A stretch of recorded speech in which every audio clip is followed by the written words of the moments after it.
സുയജ്ഞൻ എന്ന് പറഞ്ഞ് ഒരു രാജാവ് ചക്രവർത്തി ഉണ്ടായിരുന്നു. അദ്ദേഹത്തിന് ശത്രുക്കളോടുകൂടി പടപൊരുതേണ്ടി വന്നു. അപ്പോൾ സർവാലങ്കാര ഭൂഷിതനായി അദ്ദേഹം പടയ്ക്ക് പോയിട്ട് പടയിലെ ശത്രുശരങ്ങളേറ്റ് മരിച്ച് താഴ്ത്തു വീണു. വിവരം അറിഞ്ഞ ഉടനെ പട്ടമഹിഷികളെല്ലാവരും കൂടി ചെന്നു. ഒരു ഭാര്യയല്ല, ഒന്നിലധികം ഭാര്യമാർ കാണുമല്ലോ രാജാക്കന്മാർക്ക്. അവിടെ ചെന്നപ്പോൾ പ്രാണഹീനനായിട്ടാണ് കിടക്കുന്നത്. ശരീരത്തിൽ സർവ്വ ആഭരണങ്ങളും ഉണ്ട്, കിരീടവും ഉണ്ട്, അങ്ങനെ കിടക്കുന്നു. ഇവരെല്ലാവരും കൂടി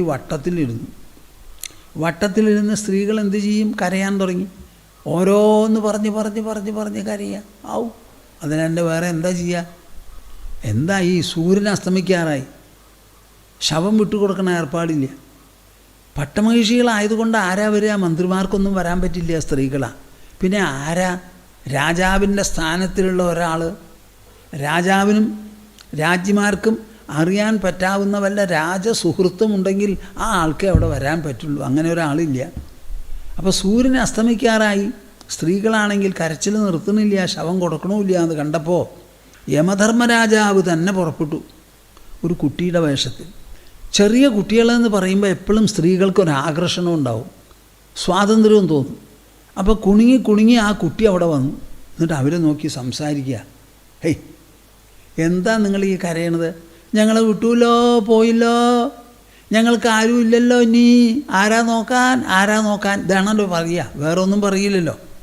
അപ്പോൾ ആ യമധർമ്മരാജാവ് ആ കുട്ടിയുടെ രൂപത്തിൽ പറയുക, അഹോ വയം ധന്യതമായതത്ര ത്യക്താ പിതൃഭ്യാം ന വിചിന്തയാമഃ അഭക്ഷ്യമാണ അബല മൃഗാദിഭി സരക്ഷിത രക്ഷതി യോഹി ഗർഭേ. ഇത് ശ്രീമദ് ഭാഗവതത്തിൻ്റെ പ്രധാനമായ ഒരു പ്രഖ്യാപനമാണ്. മാച്ചാലും തേച്ചാലും പോകാത്ത സാന്ത്വന വാക്യമാണത്. എന്താ പറയണത്? അഹോ, അത്യാശ്ചര്യം, നിങ്ങളോട് ഞാൻ എന്താ പറയാനാ? ഇങ്ങനെ പോയില്ലോ, ഞങ്ങൾക്ക് ആരുമില്ലല്ലോ, നിങ്ങൾ പോയിടത്തേക്ക് ഞങ്ങളെയും കൊണ്ടുപോകൂ എന്നൊക്കെ പറഞ്ഞ് നിങ്ങൾ കരയുന്നുണ്ടല്ലോ.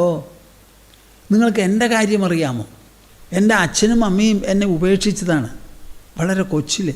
ഞാൻ അവരെ കണ്ട ഓർമ്മ എനിക്കില്ല. ഉപേക്ഷിച്ചത് എവിടെയാണ്? കൊടുങ്കാട്ടിൽ. ആ കാട്ടിൽ ഞാൻ വളർന്നു. എന്നെ ചെന്നായ്ക്കളും പുലിയും നരിയും കരടിയും ഒന്നും വന്ന് പിടിച്ചില്ല. എങ്ങനെയാണ് ഈ കുട്ടി രക്ഷപ്പെട്ടതെന്ന് എനിക്ക് തന്നെ അറിയില്ല. അഭക്ഷ്യമാണ അബലാവൃകാദിഭി സരക്ഷിത രക്ഷതിയോ ഹി ഗർഭേ. എന്താ ഞാനെങ്ങനെ ആരും ആക്രമിച്ചോ തിന്നോ കീഴടക്കിയോ ഒന്നുമില്ലാതെ രക്ഷപ്പെടാൻ കാരണം? സരക്ഷിത രക്ഷതി യോ ഹി ഗർഭേ. ഈ ലോകത്തിലെല്ലാം കൂടി ഒരൊറ്റ രക്ഷകനേ ഉള്ളൂ. ആരാ രക്ഷകൻ?